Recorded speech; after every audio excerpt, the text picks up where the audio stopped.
அடுத்து மெகாக்கோட வீட்டை காட்டுறாங்க. மெகாக்கோட அப்பா அம்மா 2 பேரும் பேசிட்டு இருக்காங்க. மெகாக்கோட அப்பா ரொம்பவே ஃபீல் பண்ணி பேசுறாரு. அவன் திருந்தவே இல்ல, நீயும் என்கிட்ட போய் சொன்ன, மெகாக்கு ஏன் என்கிட்ட போய் சொன்னா அப்படின்னு கேட்டு பேசிட்டு இருக்காங்க. அவங்க அப்பா அம்மா சொல்றாங்க, இல்ல எல்லாமே மாறிடும், இப்ப அவளோட லைஃப் நல்லா இல்லதான் நான் ஒத்துக்கிறேன், ஆனா எல்லாமே மாறிடும் அப்படின்னு சொல்றாங்க. அதுங்க அவங்க அப்பா சொல்றாரு, பேய் குணம் இருக்கிறவன் எனக்கு மனுஷ குணத்துக்கு மாறவே மாட்டான். அவன் என் பொண்ணோட லைஃபையும் வீணாக்கிட்டான், இப்ப என்னை கடங்காரனாவும் ஆக்கிட்டான். இன்னும் அவன் என்னென்னலாம் பண்ண போறானோ தெரியல. ஒரு நாள் என் பொண்ணு அவனால சாகவே போறா. அப்பயும் நான் இதே மாதிரியே உட்கார்ந்து அழுதுட்டு தான் இருக்க போறேன். ஏன்னா என்கிட்ட எதுவுமே இல்ல இல்லையா. முன்னாடி என்கிட்ட பணம் தான் இல்ல, இப்ப நான் நோயாளியாவும் மாறிட்டேன்.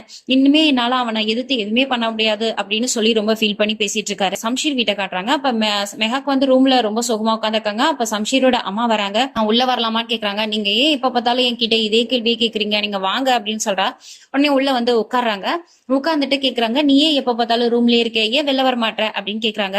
உனக்கு போர் அடிக்கலையா அப்படின்னு கேட்கும்போது அவ சொல்றா, எனக்கு போர் அடிக்கும் சம்டைம்ஸ். அப்ப நான் இந்த இடத்துல உட்காந்துருப்பேன், அடுத்து ஷோஃபால போய் உட்காருவேன், ஷோஃபால உட்காந்தும் போர் அடிச்சுன்னா திரும்ப இங்கேயே வந்துருவேன்.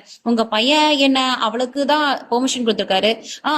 அப்புறம் இன்னொன்னும், அவருக்கு ஃப்ரீ டைம் இருக்கும் போது இல்ல அவர் நல்ல மூட்ல இருக்கும் போது என்ன வெளியில கூட்டிட்டு போயிருப்பாரு. அது தவிர எனக்கு வேற எதுவும் பெர்மிஷன் கிடையாது, அதனாலதான் அப்படின்னு சொல்றாங்க. உடனே அவங்க அம்மாக்கு புரியுது சம்ஷீர் ஏதோ பண்ணிருக்கான்றது. உடனே அவங்க அம்மா வந்து எக்ஸ்பிளைன் பண்றாங்க, இந்த மாதிரி சம்ஷீர் ரொம்ப நல்லவன், அவன் உன்னை ரொம்பவே லவ் பண்றான், உனக்காக தான் அவன் எல்லார்கிட்டயும் சண்டையை போடுறான், நீயும் கொஞ்சம் புரிஞ்சுக்கோ. நீயும் இந்த வீட்டுல ஈஸியா எல்லார்கிட்டயும் பழகணும்னா அதுக்கான எஃபர்ட்டை நீயும் எடுக்கணும். அவன் மட்டும் உனக்காக பேசிட்டு இருக்க கூடாது, வெளியில வா, எல்லார்கூடயும் மிங்கிளாக நல்லா பேசு. நீ அதெல்லாம் செய்யும் போதுதான் கொஞ்சமாவது சட்டிலா ஃபேமிலி வந்து ரன் ஆகும். அப்புறம் உனக்கு தேங்க்ஸ் சொல்றதுக்கு தான் வந்தேன், ஏன்னா அவன் வந்து ஸ்டபனா தான் வெட்டிங் ரிசப்ஷன் நடத்தியே ஆகணும்னு, இப்ப அதுல இருந்து கொஞ்சம் காம் டவுன் ஆயிருக்கான், அதுக்கு நீ தான் வந்து ஹெல்ப் பண்ணிக்க, ரொம்ப தேங்க்ஸ் அப்படின்னு சொல்றாங்க. ஓகே அப்படின்னு சொல்றாங்க. ஓகே நீ வெளியில வா, எல்லாம் நார்மல் ஆயிடும் அப்படின்னு சொல்லிட்டு அவங்க அம்மா போயிடுறாங்க. சரி வெளியில வரலாம் அப்படின்னு சொல்லிட்டு நம்ம மெஹாக் எழுந்து வரும்போது கரெக்டா சம்ஷீர் வராரு. சம்ஷீர் வந்து எங்க போற அப்படின்னு கேக்குறாரு. கிச்சனுக்கு போறேன். ஓ அதுக்கும் உங்ககிட்ட பெர்மிஷன் வாங்கணுமா, சொல்லு நான் போலாமா அப்படின்னு கேக்குறாங்க. நீ ஏன் அப்படி பேசுற, உன்னால கொஞ்ச நேரம் கூட அந்த ரெஸ்டாரண்ட்ல உட்காந்துருக்க முடியாதா, உன்னை யாரு தனியாவே உங்க வீட்டுக்கு போசனா, நான் உனக்கு பெர்மிஷன் கொடுக்கவே இல்லையே அப்படின்னு கேக்குறாங்க. உடனே அவங்க, ஆமா ஆமா நீ பெர்மிஷன் கொடுத்தா தானே நான் போக முடியும், சொல்லு நான் இப்ப எங்கேயாவது போலாமா அப்படின்னு திரும்ப கேக்குறாங்க. அதுக்கு உடனே நம்ம சம்ஷீர் கேக்குறாரு, அந்த கோல பையனை எதுக்கு பார்த்த, அவன் கூட எதுக்கு நீ வந்து போன அப்படின்னு கேக்குறாங்க. உடனே மெஹாக்கு கோவம் வந்துருது. மெஹாக் உடனே, நான் அவனை பார்க்கவே இல்லை, நான் அவன் கூட போகவே இல்லை அப்படின்னு சொல்றாங்க. நான் அது உடனே சம்ஷீர் வந்து, நான் இன்னொரு தடவை அவனை உன் வீட்டுல பார்த்தானா நான் அவனை கொன்னுடுவேன் அப்படின்னு சொல்றாங்க. உடனே மெஹா, நீ என்னமோ பண்ணிக்க, யார வேணாலும் கொன்னுக்க, எனக்கு பிரச்சனை இல்லை, ஆனா எந்த விஷயத்துக்கும் என்ன பிளேம் பண்ணாத அப்படின்னு சொல்லிட்டு, அதை விட நீ ரொம்ப இன்செக்யூரிட்டியா ஃபீல் பண்ற, அதனாலதான் இந்த மாதிரிலாம் பண்ணிட்டு இருக்க, பேசிக்கிட்டு இருக்க அப்படின்னு சொல்லிட்டு போயிறாங்க. சம்ஷீருக்கு ஒரு மாதிரி மூஞ்சில அடிச்ச மாதிரி ஆயிடுது. நின்னுட்டு இருக்காரு. இவங்க நேரம் வெளியில வராங்க. வெளியில வந்த உடனே அண்ணியை பாக்குறாங்க. அண்ணி உடனே, ஹே நில்லு, உன்னை யாரு வெளியில வர சொன்னது, நீ எப்படி வெளியில எல்லாம் வந்த அப்படின்னு கேக்குறாங்க. உடனே நம்ம மெஹாக் வந்து திமிரா திரும்பி, எனக்கு உங்ககிட்ட எல்லாம் பேச இன்ட்ரெஸ்ட் இல்ல அப்படின்னு சொல்றாங்க.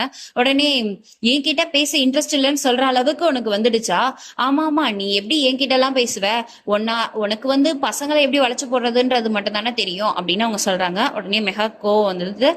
சொல்றாங்க, இவ்வளவுதான் உங்க லிமிட், இதுக்கு மேல பேசாதீங்க அப்படின்னு சொல்றாங்க. ஓ உன் தகுதிக்கு என்னெல்லாம் லிமிட் இதுதான் சொல்ற அளவுக்கு வந்துடுச்சா, நான் நினைச்சா இந்த வீட்டை விட்டு உனக்கு வெளில துரத்திடுவேன் அப்படின்னு சொல்றாங்க. உடனே நம்ம மெகா, துரத்த வேண்டிதானே, உங்களை யார் இப்ப நிறுத்தி வச்சிருக்கா அப்படின்னு கேக்குறா. மெஹாக்கும் அவங்க அண்ணியை திட்டிட்டு நீதான் ரூமுக்கு போறாங்க. ரூமுக்கு போகும்போது சம்ஷீர் வந்து மெஹா கிட்ட, சாரி மெஹாக், நான் காலையில இருந்து உன்னை இன்சல்ட் பண்ணிட்டேன், உன்கிட்ட நான் ரொம்ப மிஸ்பிஹேவ் பண்ணிட்டேன், சாரி ரொம்ப ரூடா நடந்துக்கிட்டேன் அப்படின்னு கேக்குறாரு. அதுக்கு உடனே நம்ம மெஹாக் உடனே, நீ எதுக்கு மன்னிப்பு கேட்கிற, நீ இன்சல்ட் பண்றதும் நீ இதை மாதிரி என்ன பேசுறதும் ஒன்னும் புதுசு இல்லையே, ஆனா நீ எங்க அப்பா முன்னாடி என்ன எதுக்காக அவ்வளவு பேசினேன்னு தெரியல. ஓகே நான் ஒத்துக்கிறேன், எங்க அப்பா உங்க அப்பாவை விட ரொம்ப ஏழ்மையான நிலைமையில இருக்கிறவர் இல்லையா, ஆனால் நீங்களாம் இப்படிலாம் பேசலாம், ஒன்றும் பிரச்சனை இல்லை அப்படின்னு சொல்லி அவங்களும் பேசுறாங்க. உடனே, இல்ல நீ புரிஞ்சுக்க, நான் உன்னை ரொம்ப அதிகமாவே லவ் பண்றேன் அப்படின்றாங்க. உடனே சம்ஷீர் ப்ளீஸ், இந்த லவ்ன்ற வார்த்தையே எனக்கு பிடிக்கல, தயவு செஞ்சு அதை மட்டும் சொல்லாத அப்படின்னு சொல்லி நம்ம மெஹாக் ரொம்பவே கோவமா சொல்லிட்டு போயிடுறாங்க. இப்ப சம்ஷீருக்கு என்ன பண்றதுன்னு தெரியல, அதோட இருக்காங்க. இப்போ வந்து போலீஸ் ஸ்டேஷன் காட்டுறாங்க. போலீஸ் ஸ்டேஷனுக்கு நம்ம சம்ஷீரோட அண்ணா இருக்கா இல்லையா, அவர் போறாரு. ஏன்னா அவருக்கு ஆல்ரெடி கால் வந்திருக்கும், அவங்க அப்பா வந்து ஒரு அர்ஜென்டான மீட்டிங்க்கு போறதா இருக்கிறதுனால இவர் வந்து பேசுவாரு. ஓகே நான் வந்து அந்த கில்லரை வந்து பாக்குறேன், போலீஸ் ஸ்டேஷனுக்கு வந்து வர்றேன் அப்படின்ற மாதிரி சொல்லியிருப்பாரு. உடனே அவரு அங்க போவாரு. உள்ள போயிட்டு இருக்கும்போது கரெக்டா அப்ப சம்ஷீரும் மெகாக்கு கூட்டிட்டு போலீஸ் ஸ்டேஷன் வராரு. பட் இவங்களுக்கு யார் சொன்னாங்கன்றது தெரியல.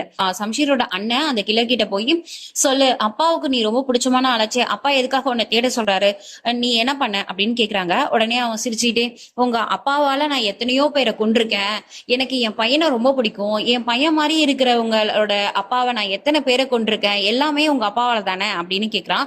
உடனே அவங்க அண்ணாக்கு ரொம்ப ஷாக்கா இருக்கு. ஏன்னா இத்தனை நாள் வரைக்கும் தன்னோட அப்பா வந்து ரொம்ப நல்லவர் அப்படின்ற மாதிரி தான் சம்ஷீரும் அவனோட அண்ணனும் நினைச்சிட்டு இருக்காங்க. உடனே பொய் சொல்லாத, எதுக்கு இப்ப பொய் சொல்ற அப்படின்னு அவர் கேக்குறாரு.